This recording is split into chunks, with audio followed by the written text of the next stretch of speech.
o Dia Mundial do Livro e para celebrarmos este dia vou-vos contar esta história, O Ciclo do Livro, de Cristina Quental, Mariana Magalhães, com ilustrações de Sandra Serra.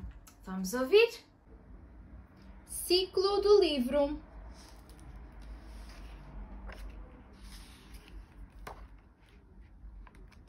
E Vitória, Vitória, disse a professora Tita com um sorriso.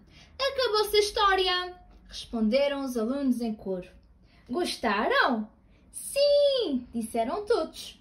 Como se chama a pessoa que fez o livro? Perguntou Rodrigo. Não basta uma pessoa para fazer um livro. Ora, reparem na capa. Está aqui o nome de quem escreveu a história, o autor, e o nome da pessoa que fez os desenhos, o ilustrador. Também figura o nome da editora, que publicou o livro. Tanta gente! Nunca pensei! Estranhou a Inês. E ainda há mais pessoas envolvidas, explicou a professora. Para ficarem a saber tudo, o melhor é seguirmos a pista que conduz ao livro. Desde o princípio. Querem? Claro! Onde é? Perguntou Francisco. Bom, então começamos pela Rua dos Escritores, que fica aqui no bairro e podemos ir visitá-la hoje mesmo.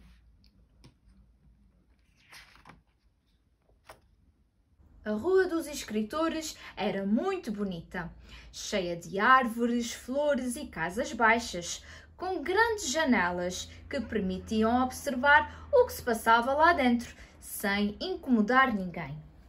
Na primeira casa estava um velhote de barbicha cinzenta, sentado numa poltrona xadrez.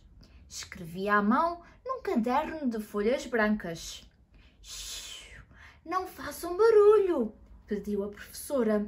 Este homem é famoso porque escreve romances de amor. Na casa seguinte, através de uma janela redonda, viram duas raparigas a trabalhar diante de um computador, com um ar muito divertido.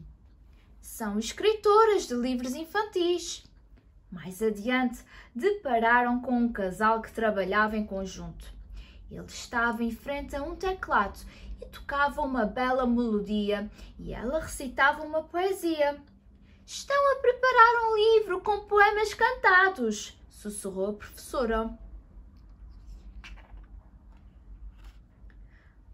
Noutra casa, viram mais um escritor, provavelmente autor de livros escolares, pois na sua secretária empilhavam-se manuais e muitas folhas com exercícios de matemática.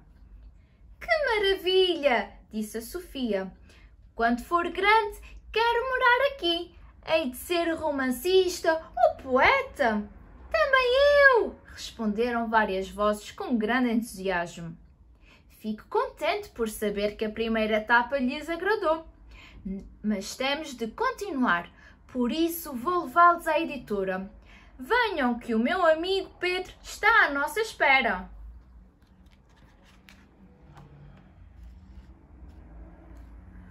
Um pouco adiante, a professora parou em frente de um edifício enorme. Pedro esperava-os à porta com um sorriso acolhedor. Olá, Tita! Olá, meninos! Sejam bem-vindos à nossa editora! Quando entraram, Pedro apresentou-se a explicar. Aqui na editora trabalha muita gente. Telefonistas, secretárias, motoristas, senhoras da limpeza e tudo o que fazem é importante. Mas venham conhecer a equipa que trabalha mais diretamente com os livros. Vou mostrar-vos o meu gabinete. O Pedro é o editor, explicou a professora Tita. Ele é que lê as histórias que os escritores lhes trazem, para ver se são boas e se podem ser publicadas. Pedro assinou que sim e propôs. Para perceberem tudo melhor, vamos fazer de conta que vocês escreveram um texto e vieram cá mostrar.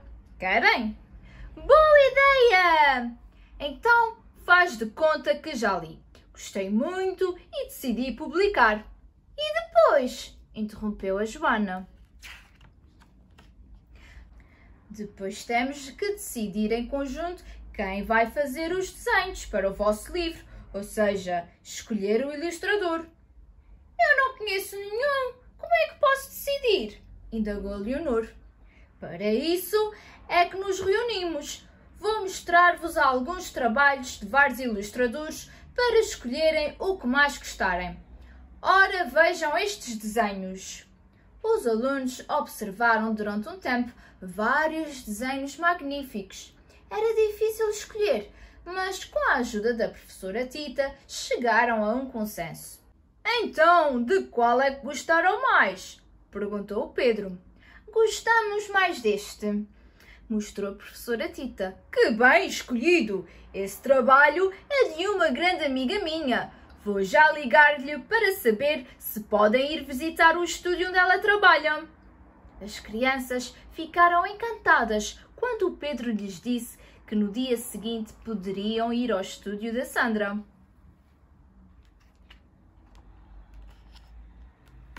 No dia seguinte, bem cedo pela manhã, entraram numa sala espaçosa e cheia de luz. Havia mesas muito grandes, chamadas estiradores, e computadores com ecrãs muito maiores do que os habituais. Também não faltavam pincéis, tintas e imensos desenhos espalhados pelas mesas e pendurados nas paredes. A ilustradora, que era simpaticíssima, foi-lhes explicando como se trabalhava naquele estúdio.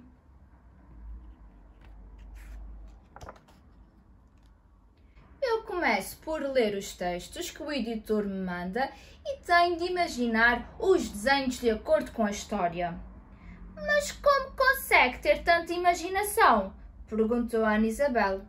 Nem sempre é fácil. Às vezes é preciso estudar, pois posso não saber como é uma máquina, ou um local, ou um animal que eu nunca vi. Nessas ocasiões, tenho de pesquisar nos livros ou na internet.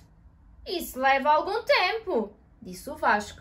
Pois leva, mas fico bem preparada e então posso começar a desenhar nos estiradores. Depois passo o desenho para o computador e faço o acabamento nesta tela mágica, que parece um tapete do rato, onde escrevo com esta caneta especial. Vejam aí no ecrã o que estou a pintar aqui. Uau! Isto é mesmo espetacular! Não admira que os desenhos sejam sempre tão bonitos, disse a Beatriz. E o livro já está pronto? Perguntou Martim. Está quase. Já juntei o texto à imagem. Agora vou enviar ao editor por mail. Na editora, além do Pedro, há uma colaboradora chamada Maria da Luz, que verifica se está tudo bem. Se estiver, o livro segue para a gráfica. Mais um sítio! Esses livros dão voltas e voltas! Exclamou Constança. Pois é, mas ainda nem sequer é um livro. Está só no computador. Passem na gráfica para verem os textos e imagens a transformarem-se em livros. De certeza que vão gostar. Antes de saírem, a Sandra ofereceu-lhes uns desenhos gigantes para eles pintarem na escola.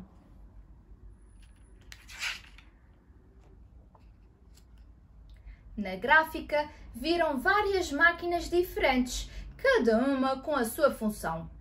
A primeira era enorme e muito barulhenta, de onde viram sair muito depressa as folhas já com os textos e imagens impressos. Algumas páginas eram a preto e branco, outras coloridas. Noutra zona da gráfica, viram uma máquina que dobrava as folhas e arrumava-as por ordem. Mais à frente, outra cosia as folhas umas às outras e colava-as à capa. Depois da cola secar, os livros eram encaixotados e enviados para o armazém da editora. Radiantes, voltaram à editora para verem os enormes armazéns, onde se guardam os diferentes livros, antes de serem enviados para as livrarias. Pedro fez questão de lhes apresentar mais alguns elementos da sua equipa. Este é o Paulo, que ajuda a escolher a melhor maneira de apresentar os livros ao público, ou seja, é o diretor de marketing. Mas o Paulo mostra os livros a toda a gente? Perguntou o Mário. Não, ele divulga os livros através dos jornais, da televisão, das revistas ou da internet.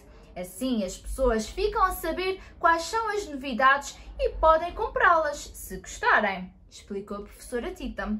Ah, ali vai a Marta, carregada de livros, porque o seu trabalho é ir às escolas, mostrar os livros às professoras. É engraçado, não é? Perguntou a professora.